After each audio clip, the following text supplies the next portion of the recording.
ሴፍ ሲቲ ማለት ከተማዋን ሁለንተናዋን ለሴቶች ምቹ ማድረግ ሴቶች በተመቻቸ ሁኔታ እንዲንቀሳቀሱበት ተደርጎልናል ማለት ነው።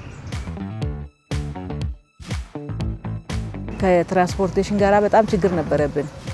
ሴቷ ከሌላ ሀገር በሆነ ጉዳይ ትመጣና ልጅ ይዛ ካለ እሷ ዘንቢል ይዛለች፣ ፉርጎ አላት እንዲህ ይባል ነበርና እዚህ ስትቸገር የምንሸኝበት እንቸገራለን። አሁን ከዛ በኋላ ግን ያለምንም ጥያቄ ሴቶችን ይቀበለናል። አሁን ወደሚፈልጉበት ይሸኝልናል።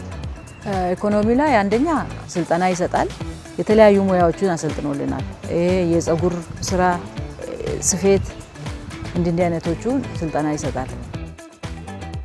ያው በዚህ ፕሮጀክት አማካኝነት ይሄን የፀጉር ሙያ ተማርኩኝ።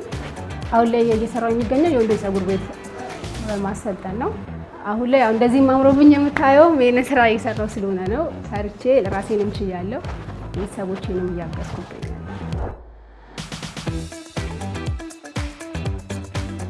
እንደሚታወቀው እነሱ አረሲንቄዎችና አባገዳዎች ያው ህብረተሰቦቻችን ይሰሟቸዋል። እነሱ በሄዱበት ሁሉ ግንዛቤ ይሰጣሉ ለሴቶች ምቹ እንዲሆን ሁሉ ነገር። ስለዚህ አሁን ድሮ 2015-16 ከዛም በኋላ የነበረው ችግር አሁን በዚህ ሰዓት የለም። በጣም አዌርነስ አለ እኛ ከተማ ማለት ነው። እሺ ማመስገን የምፈልጋቸው ድርጅቶች ጣምራ ለባምራ የልማት ድርጅት፣ ስፓኒሽ ኮርፖሬሽን፣ ኤንሲኤ እና ደግሞ ዩኤን ውመን